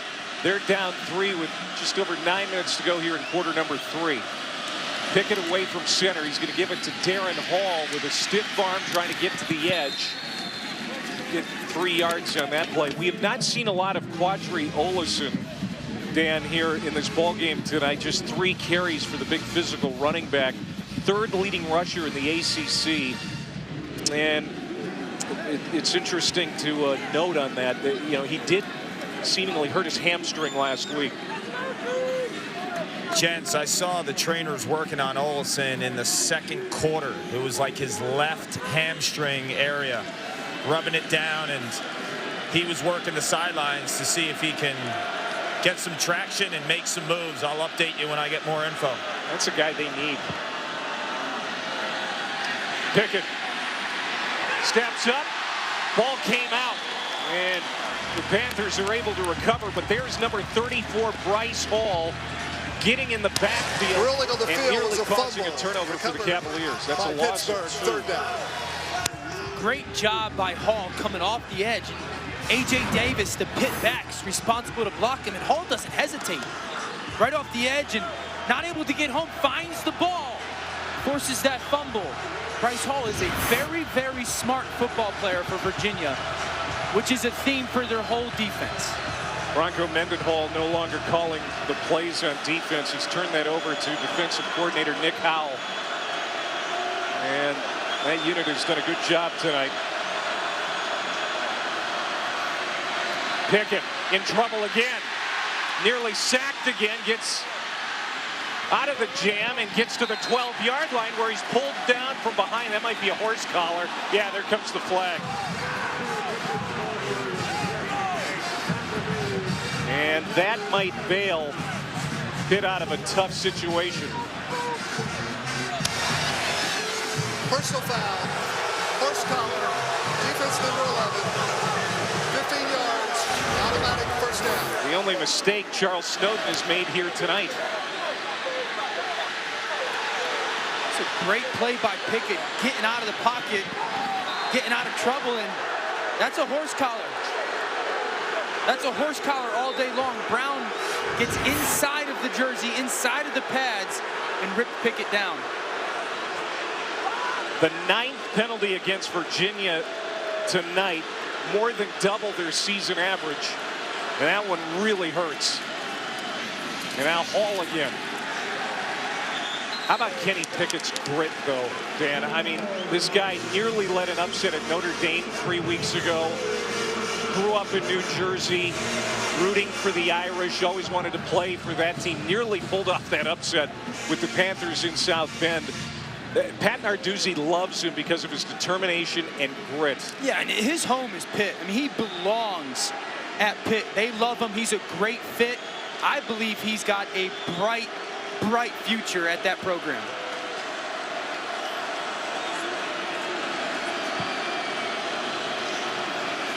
He takes the snap from Jimmy Morrissey and goes to Hall again. And Hall's going to be about a yard shy of the first down. Kenny Pickett's parents both played collegiate sports. Dad Ken, an All-American linebacker at Shippensburg. Mom Casey played soccer at Kutztown. And they are proud of Kenny. Special kid. I love him in play action. Sees the field really well post-snap. Very bright, so Pitt's in a good place with him. And you're going to see Pitt lean on their offensive line a little bit on this 3rd and short as Pickett's running the line of scrimmage, telling where we want to go off numbers. Well, Olesen is in on this play, and it's Quadri Olesen. That hamstring looks just fine. Across the 45 to the 48, that's a gain of 12 for the senior from Niagara Falls. Man, how about this block by big George Aston at fullback? Finding Blunt and collapsing him, creating that hole for Olsen. I love George Aston. Look how he gets low on Blunt to make that block. And I just feel like Pitt in this offensive line that's hitting their stride is really going to get reliant on this run game. George Aston must have a size 20 neck. I mean, it is unbelievable. He is built low to the ground, and he can really throw a block. As Pitt is into Virginia territory, down at the 46-yard line. And there is George Aston, the Virginia native, probably Narduzzi's favorite player. He had 10 touchdowns in 2016. Missed most of last year with an injury. And he's got a defined role in this offense. A lot of the offense runs through him. And you said it. I mean, they move him around. A lot of their run game starts where he is. He's a big information guy for him. He's just so versatile at his size. It's great. First time in Virginia territory since the 2:39 mark of the first quarter for the Panthers. And Pickett is going up top. Looking for Taysir Mack. Kid out of Brooklyn. Can't hit him. Tim Harris was in on the coverage for the Cavaliers. And that's a good play call for Pitt's offense. Run, some play action shot. But I've mentioned Virginia so fundamentally sound on defense and smart. Bryce Hall, the boundary corner, did a nice job of dropping and dropping. That forces that ball from Kenny Pickett to have too much air. And the corner, Tim Harris, playing over the top. It's such a small window for Kenny Pickett to hit. And so now 3rd down for Pitt. Rujo Lopes, I've mentioned his name a couple times. The pitch to Darrin Hall. Another first down for the Panthers as this run game is finding traction now here late in the 3rd quarter. That offensive line has really come to life. Great play call by Sean Watson. Understanding you're going to get 5 guys on the line of scrimmage. So let's option off Snowden. And then Hall with a great move out in space on cross. You just put Snowden in that bind. You've got to take me as the quarterback or allow me to pitch it to Hall. So Sean Watson, the Pitt OC, is really getting into rhythm right now on this drive. And this is going to be a run game again for Pickett. 10th play of the series, and it's Olesen again. The Pitt O-line is getting it done, and you guys are mentioning Sean Watson. I think a key cog in all this is George Aston. Field level, guys, he's been blowing dudes up all night, and it's kind of a throwback. He loves what he does, according to Watson. In a day and age where the fullback's not used much, this guy is making plays. He's like an extra lineman on this team, and he can catch balls too, Dano. 13 recepts on the season, and everyone thinks he'll have a future in the NFL. No, he'll definitely play on Sundays. Too versatile, too good of a player. Watch run left here. Pickett sees rotation. And they do that with Olesen trying to get that block from Aston. Charles Snowden with the tackle. It was his penalty that kept the drive alive for Pittsburgh back on their side of the field. We've got another third down coming up as you see Olesen, Gimpy going back to that Pitt sideline. Nice play by Snowden, but if you're Pitt and it's this 3rd and 2, your offensive line right now is in rhythm, dominating. Stick with your run game, treat this as 4-down territory, and play the numbers game with Pickett at the line of scrimmage like you have been. All in the backfield behind Aston. Run's going left here, Clay. He's seeing numbers going left. Up the middle. And that's another first down for Pittsburgh. Darrin Hall. And we've got another man down for the Cavaliers. We've seen our share of injuries tonight. We've got 2 minutes to go here in the 3rd quarter. The training staff comes out to attend to an injured Cavalier. 10-7 Virginia, we step aside.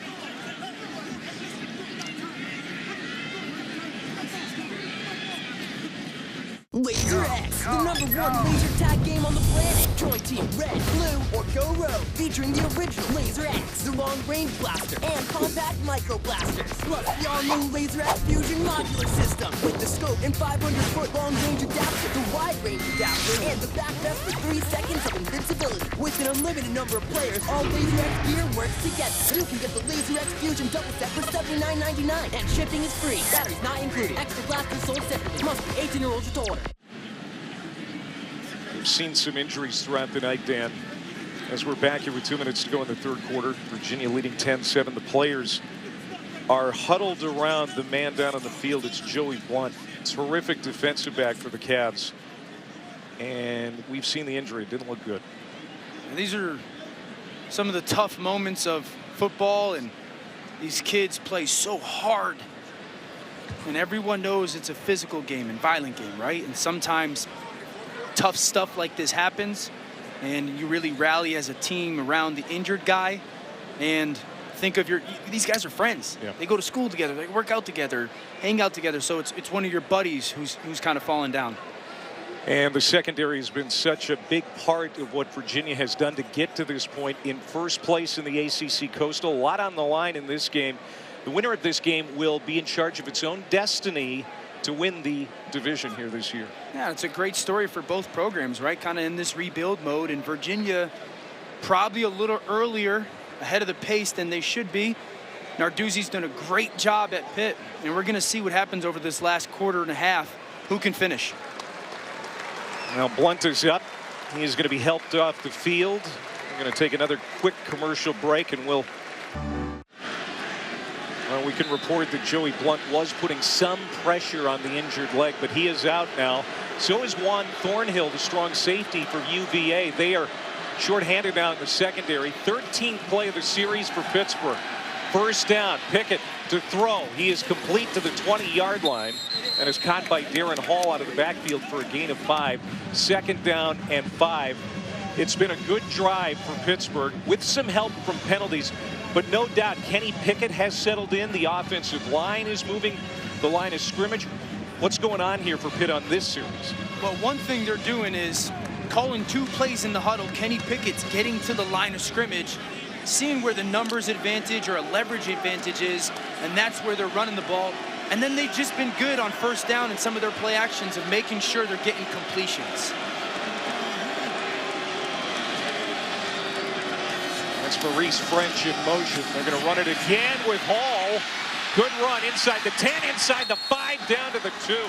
Darrin Hall finally brought down by Zane Zandier, but it's first down, goal to go Pitt. And it's really the block by Herndon, the right guard, that collapses that UVA defense. Great eyes by Hall to see the hole open up. And we keep talking about this Pitt O-line starting to truly hit their targets, and take control of the line of scrimmage. How about this sustained drive? 8 minutes taken off the clock by these Panthers. 15th play now. On left. All right. And it's Hall taking it in. Touchdown, Pittsburgh. What a drive.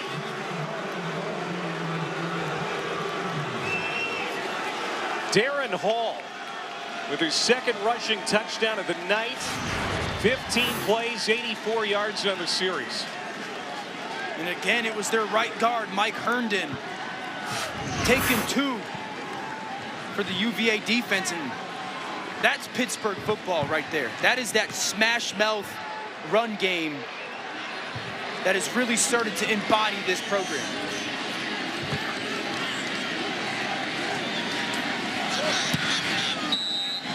And Pitt now leads it 14-10.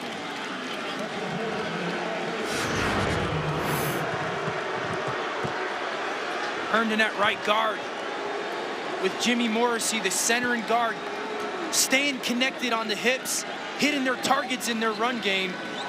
And man, Darrin Hall was impactful on that drive.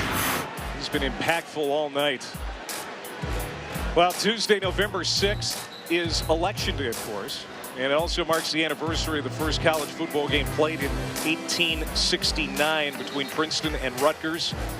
In 2019, ESPN and ABC will celebrate the 150th anniversary of college football with a year-long initiative, including several documentaries, 2 weekly series entitled The American Game and The Greatest, a history of SEC football, and so much more. And believe it or not, I know you think I'm old, but I wasn't around to see that game. I was not. Contrary to popular belief. And how impactful was that horse collar on third down? No question. Huge. Swings that whole drive, and right now the football game. And that's what you talked about at the half. You said whoever plays the cleanest will ultimately win this, and that really hurt Virginia. Because it was third down. You're going to get Pitt to punt the football, and it's just silly or dumb or whatever. Your kid's playing hard, and he just grabs the wrong spot, right? But it gives Pitt a first down, so momentum, they get going, and they orchestrate a beautiful drive. It's almost 9 minutes of game time since Virginia has been on the field with its offense. And let's see if Bryce Perkins can get UVA going. He's going to throw on first down to Olamide Zaccheaus, trying to squirm out of a tackle. He'll pick up 5. DeMar Hamlin on the tackle out to the 30-yard line for UVA. And you touched on this before, Dan, that Zaccheaus has basically been a non-factor in this one. Only 2 or 3 touches, right, for a guy who leads your program in catches. He's going to be really important for this Virginia offense. Last in the Coastal Beat C coming into the night, Virginia 4-1, Pittsburgh 3-1. So this is huge here as we start the 4th quarter. Virginia trailing 14-10 to Pittsburgh. And the Cavaliers have the football at their own 30-yard line. And what a job Bronco Mendenhall has done changing the expectations of this Virginia program as Perkins dives ahead for the first down. And this is 2017 when Virginia became bowl eligible after the victory over Georgia Tech. And this is this year. They got their 6th win last week against North Carolina. Yeah, and there was some mugging for the camera and taking pictures with fans, but there wasn't a storming of the field. That's because the expectations have changed here and quickly. You know, it's not they hope to make a bowl game, it's they expect to make a bowl game, and they want to compete for an ACC Coastal Championship. Getting loose, it's Ellis up the middle. Jordan Ellis ripping off one of the better runs of the night for either team. And he's down at the 42-yard line of Pitt. And it's really Proctor with the great double-team block. And then rear guard, Feeler, chops off Pitt's middle linebacker, Elias Reynolds. And that's what Jordan Ellis does best. As a back, he's best when he's downhill right now, and it's why Virginia uses so much of the pistol in their offense. They're trying to get Ellis downhill behind their powerful guards. Jordan Ellis Be a 1,000-yard rusher again this year. Timeout is called by Bryce Perkins. Timeout. And that's going to mean Virginia's going to have second one remaining. charge of this half. With 13:48 to go. 14-10, Panthers leading. Bennett's Cavaliers basketball team, of course, didn't end so well in the NCAA tournament, losing to a 16 seed. First time a 1 seed went down to a 16 last year. Season begins Tuesday. They're ranked number 5. Bronco Mendenhall wants to bring that kind of success to this football program, and he's on his way as Ellis carries ahead to the 40-yard line on first down for Virginia. And so this game is getting long in the tooth. It's 14-10 Pittsburgh with a lot on the line. Bronco Mendenhall's team currently alone in first place, a half game ahead of Pitt and Virginia Tech. You see the total yards tonight. Laden football game. The big thing right now for Pitt on defense is they've made Virginia's offense one-dimensional. A team that averages $186 on the ground has only rushed for 60. That's exactly where Pitt wants you. Perkins is going to throw here, finds Kelly, and Kelly has enough for the first down and then some. That's a gain of 12 for Tavares Kelly. He was on the relay team at St. Thomas Aquinas High School, one of 62 freshmen on this Virginia roster. Another reason that Bronco Mendenhall feels the future is really bright for his program. He's a guy that they want to make a conscious effort to really continue to get him the ball. He's so good. The previous play of a first down is under further review. And now they're going to replay the spot. And a lot of reviews tonight as well. Got another one. Going to be ruled down at the 36-yard line. So instead of first down at the 29-yard line of Pittsburgh, they're going to bring it back to the 36, where it'll be third down and about 4. Obviously huge review, and you know, the thing that Bryce Perkins allows you to do in this situation, that he's such a weapon running the ball, is you can still utilize your run game in 3rd and 4 here. So I look for them to move Zacchaeus around, see if you can get him in a one-on-one situation, and if not, certainly put the ball in Bryce Perkins' hands. Junior college transfer. Started his career at Arizona State. And the gun here on 3rd down and 4. And he finds his favorite target, Olamide Zacchaeus. We haven't called his name a lot tonight. We do here, and it's a gain of 14 and a big first down for Virginia. Well, they motion him across to gain some leverage on Briggs, the safety for Pitt, and then he widens his release, gets the defender to move out of the way, and good timing by Perkins to get that ball before Briggs, the safety for Pitt, can collapse. But that motion, the wide release, opens that window up for Zacchaeus. That's his 4th catch. He's been targeted 6 times tonight. Now Perkins looking to throw again. He's going to step up and get hit. There's Dwayne Hendricks, the defensive end, the former Tennessee Volunteer, coming in for the sack. Little help from Twyman. Hendricks, a guy that you're not going to fool, but really this play is made by the middle linebacker, Elias Reynolds, because Perkins wants to go up in the pocket, and he stayed home, almost 2 gaps it, where he takes on Jordan Ellis, the back, trying to block him, and doesn't give Perkins a lane to run to. Overall, the numbers for the Pitt defense this year have not been good. 12th in total defense in the ACC, trying to stand their ground here on 2nd down and long. Perkins flushed out, flips it out, and it is caught by Hassis Dubois for a minimal gain. 3rd down for Virginia. And we said it before, Zacchaeus is the main guy. Dubois has come along a little bit. He has shown some maturity here in recent months to get more playing time. Marcus Hagans, who's a ex-player here for Virginia, their wide receiver coach, has had such an impact on him. Really, are we going to be just another guy, or do you want to really make an impact on this program? And credit Dubois, who's really grown up, taking care of his body, practiced the right way, and he's really had a good season for Virginia. Now, he's in the doghouse with coaches for a while. He's at the top of the screen. That's Lamont Atkins in motion out of the backfield. Perkins on the draw, nowhere to go. Smothered by Rashad Weaver. He has been spectacular tonight. That's a loss of 3. And now it's decision time for Bronco Mendenhall. A great play by the Pitt D-line, and this is the right call by Mendenhall. Kick this field goal. Plenty of time left in this game. Both defenses are playing well. Get points out of that drive, that answer of a drive from Pitt's long touchdown drive. So Brian Delaney comes on. This will be a 42-yard attempt. Yes. And it's a 1-point game.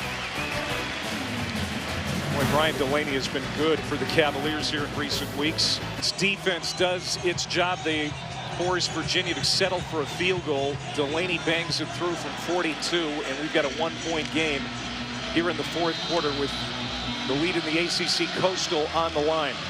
Delaney has hit from 30 and 42 now. And now Pitt, which controlled the football for 8 minutes and 40 seconds on their last series, ready to get the ball back.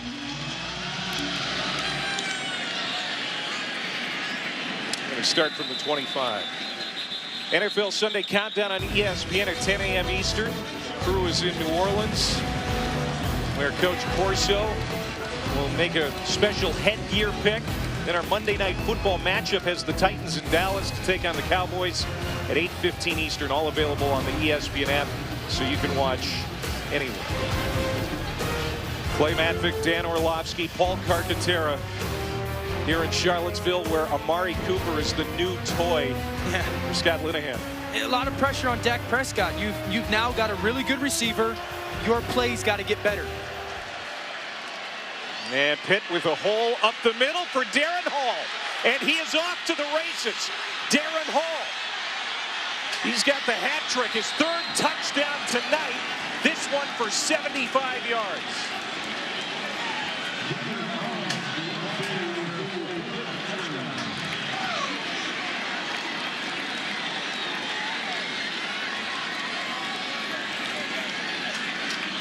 Wow, what a blow to Virginia.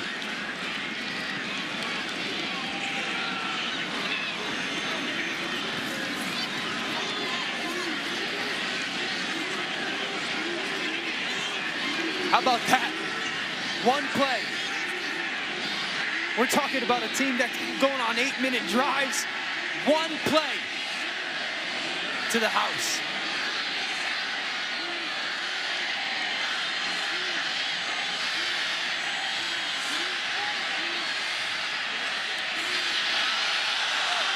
Loose football picked up by Scarton, the holder.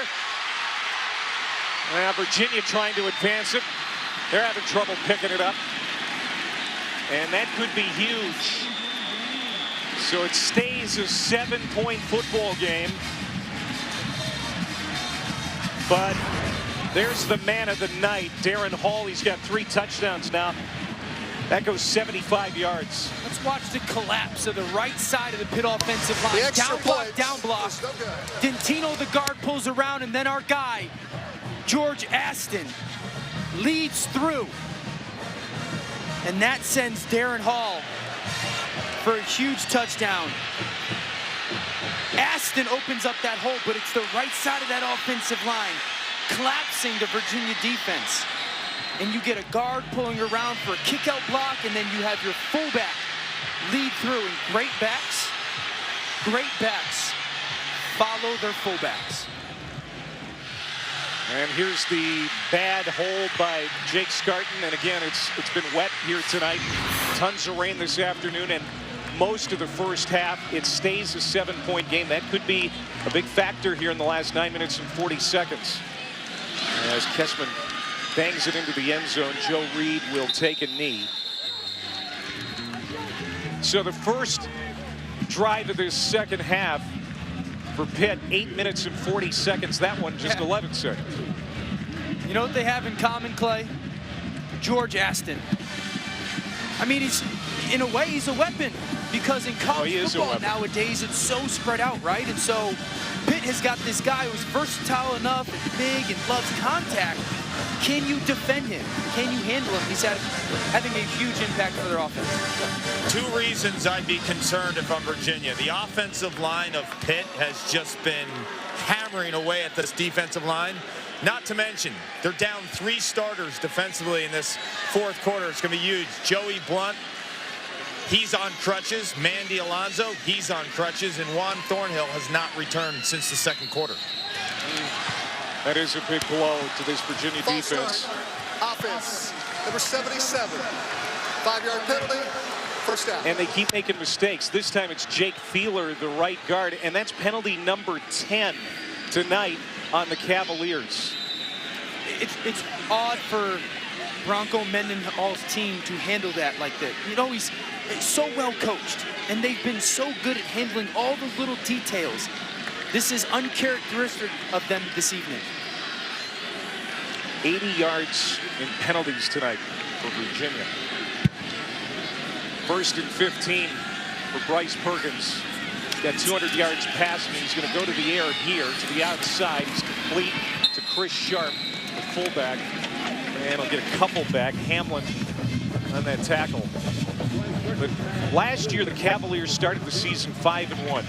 And then they lost 6 of their last 7, including an embarrassing loss to Navy in the Military Bowl.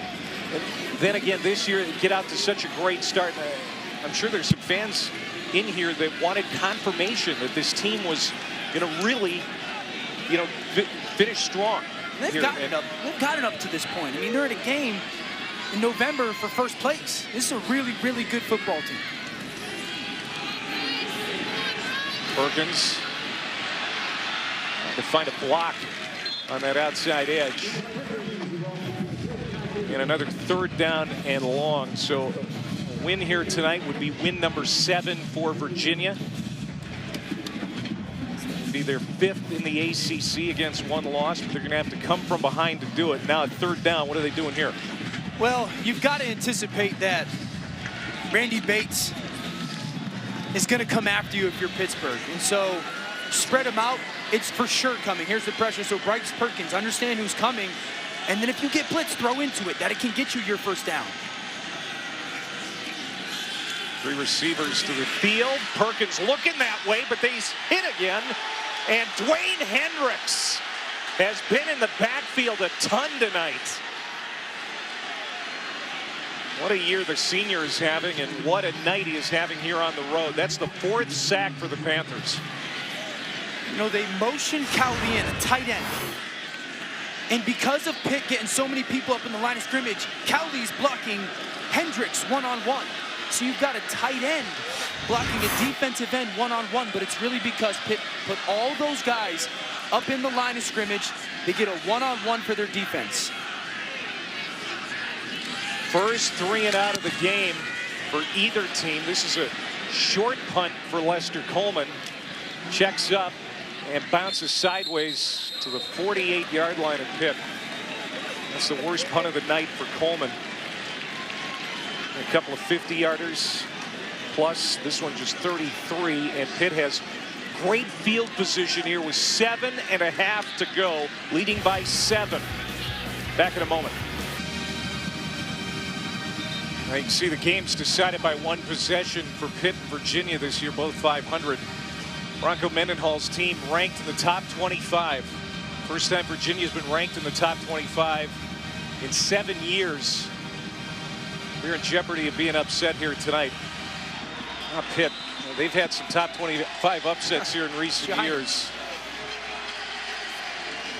They have the football back, great field position. Just 7:32 to go.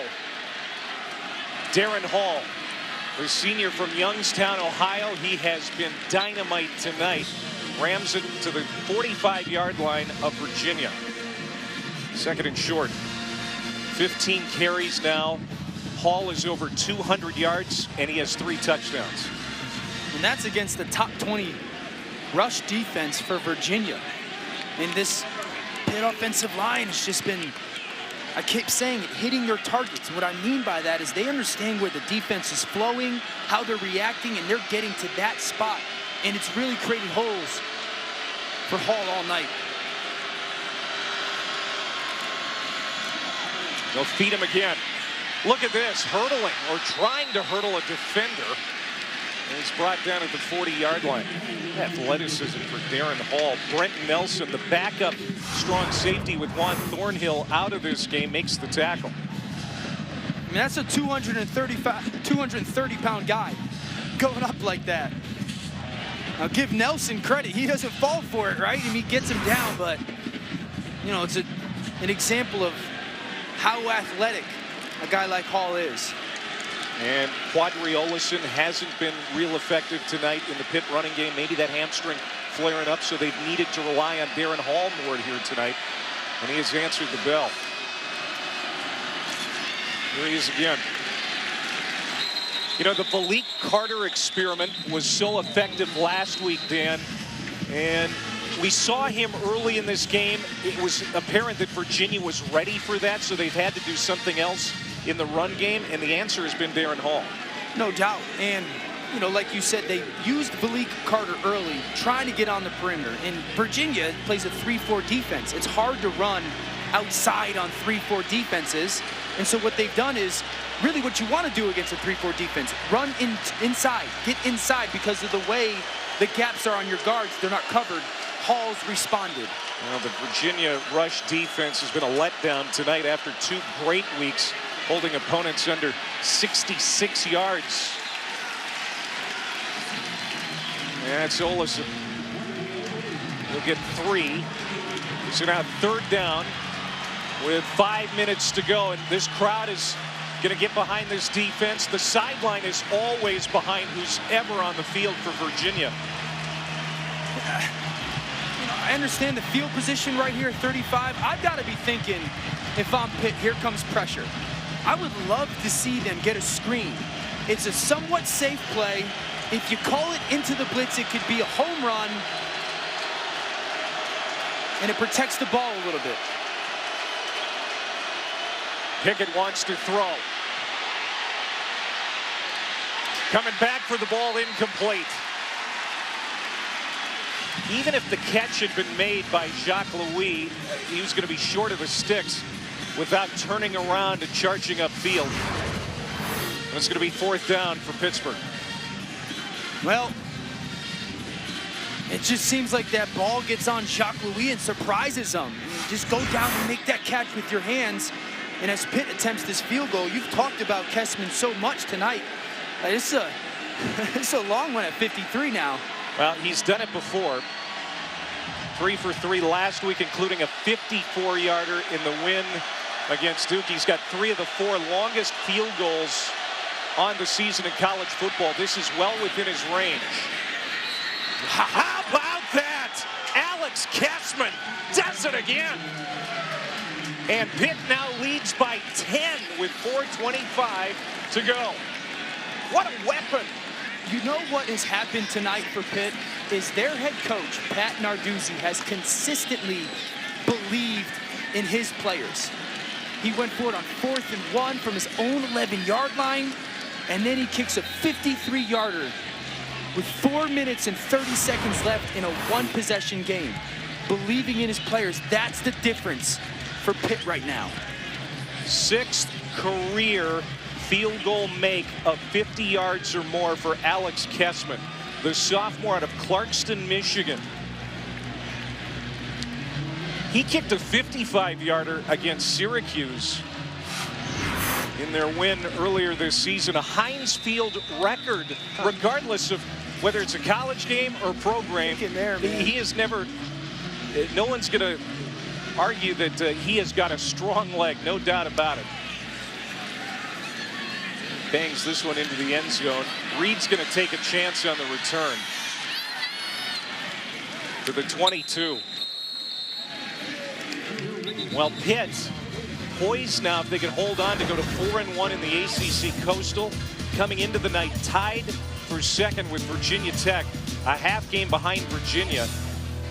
Virginia Tech has a tough one tomorrow against Boston College before going to Pitt next week, and all of a sudden that looks like a terrific matchup in the ACC Coastal. I'm not going to get ahead of myself here. I mean, there's a lot of time left in this game.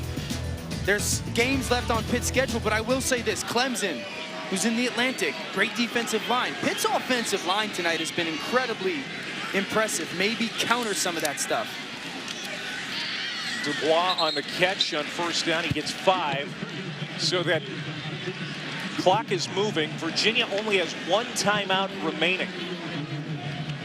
They wasted a timeout early in this half on a review that shouldn't have been reviewed, but they asked for it, and they were charged a timeout. And now spinning, trying to stay on his feet is Bryce Perkins. You know, you'll remember back in the early parts of this second half, there was a replay review on a play that was whistled dead. Should not have been reviewed, but Virginia asked for the replay review. They were charged a timeout.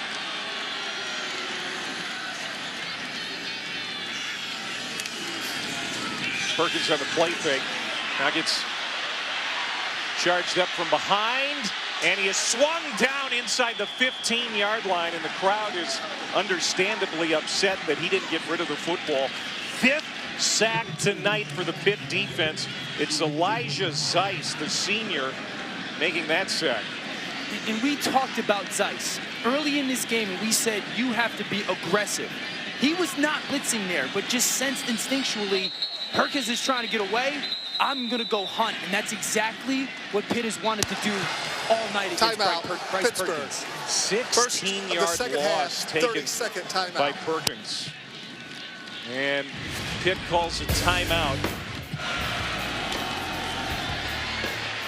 This is the touchdown by Hall that made it 7-0 opening series for the Pittsburgh Panthers. Virginia tied it up at 7. Terrell Jana with the reception. It was the Brown horse collar penalty that kept this Pitt drive alive. And it was a key drive for Pitt as Hall scored a touchdown to cap it. And there is the 3rd touchdown of the night for Darrin Hall, who's had an amazing evening. Over 200 yards rushing on 17 carries. And Bronco Mendenhall is obviously, I think, disappointed with the way this game is turning out. Yeah, I mean, his team didn't play the way a Bronco Mendenhall team does. You know, really well coached, too many penalties, put the ball on the ground early, weren't good on 3rd down, and that's really hurt them in the second half. Perkins able to get rid of it. Contact in the secondary. No flag this time intended for Zacchaeus. Damari Mathis on the coverage. And it's 4th down. Now there is a flag. Now this might be a celebration penalty.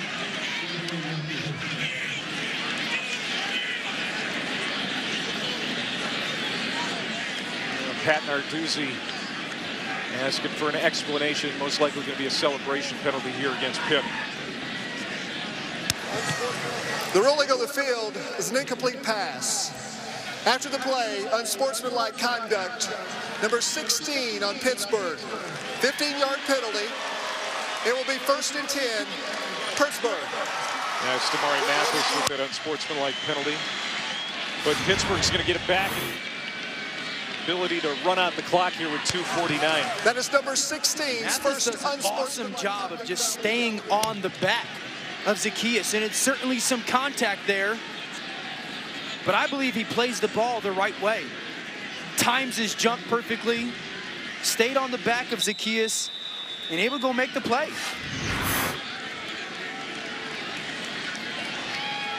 And now Pitt, which has put the Virginia offense in the freezer for a large portion of the second half, will run the clock.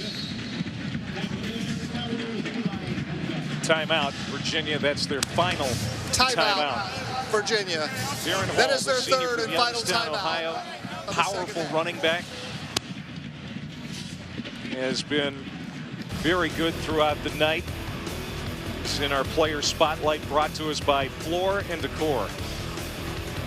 He's been the workload guy tonight, and he answered. And I'll tell you this, Clay, that Pitt offensive line, I'm not going to say it enough tonight, how well they played, especially in this second half, taking the game over. And listen, in football, there's nothing more debilitating in a way when you have an offensive line take over a football game. And Darrin Hall trusted his eyes, followed his fullback a bunch of times, George Aston. And this is a team that ran the ball for 240 yards on a defense that was a top 20 rush defense on the road. Just 61 yards passing for Pitt, but they haven't needed the passing game. It's been the running game that's carried them. And you got to credit Kenny Pickett, too, the distributor, doing a great job managing this offense. Another big run for Hall. His night's not over. Nearly got to the house again. He's tripped up finally from behind inside the 10. That's a gain of 20 for Hall. Hall with the vision again. Great cutback. And the offensive line for Pitt continues to battle. Continues to make blocks downfield. Hall's had a huge, huge night. And you mentioned Kenny Pickett. And one of the things we said early on in this game, don't turn the ball over. There was opportunity for him to get reckless with the football and in the weather, and even handing the ball off is difficult in that range. So for a kid who's really still a freshman, only his 9th start, Kenny Pickett deserves some credit for handling everything that was part of this game. Now the play clock is going to expire. There's no foul for delay game. Gets timeout. Timeout, Pittsburgh. 30 Smart here as they run out the clock. Well, Pittsburgh has a game now with Virginia Tech next week. It looks really big in the ACC Coastal as Pittsburgh, like I said before, will control its own destiny after tonight, provided they can finish this one out in the next minute and 52 seconds. Virginia Tech is still, of course, in that category of controlling its own destiny in this league. You see the schedule remaining. They've got a couple of trips on the road to Wake Forest and in Miami. Of course, Miami still ticked off about last year. Well, what Pitt did to who's going to play quarterback for him? The back and forth. You know, Pitt's in a good place. They really are. And they're starting to hit their stride as a football team. We talked. They lost to UCF. They lost to Penn State. And they lost a very difficult game to Notre Dame. They've got an incredibly brutal schedule early on. And so that's big.